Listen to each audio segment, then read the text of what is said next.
Tip number 4, huwag tayong feeling Fast and the Furious. Di ka naman Vin Diesel, Vin Kerosene ka. Diba? Baka grasa pa nga eh. Kung ang destination mo lang naman ay resort, diba? Hindi porket open road, akala mo, kailangan mo ng patunayan na may dugo kang race car driver. 4 lang nga yung auto mo, tapos hindi mo pa na-change oil, tapos mag-race car ka pa, di ba? Ang tunay na magaling na driver, hindi hambog, matalino. Maintain proper speed, keep distance. Sabi nga, distansya amigo. Magpreno ng maayos. Hindi yung parang nakakita ka ng multo lagi.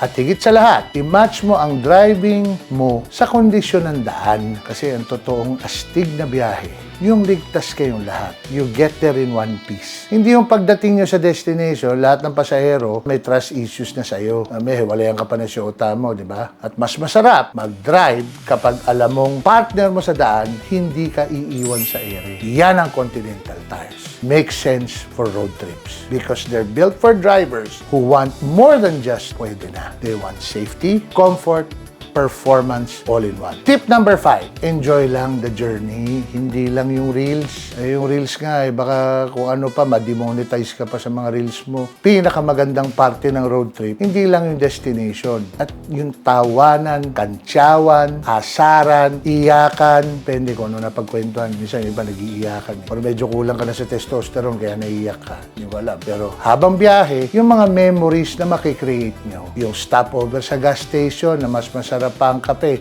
kaysa sa resort. Yung biglang food trip sa tabi ng daan. Tapos nagtae kayo, hindi mo mahanap yung banyo. Yung mga ganong experience ba? Yung sound trip, yung kulitan, yung mga moment na hindi mo na plano, pero siya ang pinakamasaya. Yung natae sa sasakyan na hindi alam kung saan ilalagay. Ayun pala, nangangamoy na. Hindi nyo makakalimutan yun, lalo na yung kaibigan mo. Malamang next road trip, hindi na kasama yan. Pero para ma-enjoy mo ang lahat na yan, kailangan panatag ka muna sa sasakyan mo. At malaking parte niyan ang maayos na gulong. Kaya ngayong travel season, bago kayo bumiyahe pa north, pa south, pa beach, pa bundok, kung saan man dala ng budget nyo, basta may budget kayo huwag na kayo mangutang, iba nangungutang pa para bumiyahe. Good luck sa presyo ng gasolina. Siguraduhin mong handa ang sasakyan mo. At syempre, dapat handa rin ang gulong mo sa kahit anong trip ng kalsada, hindi yung trip mo lang. Smooth man ang asphalt, rough road man ang daan, ulan man o init, Continental Tires is there to keep you safe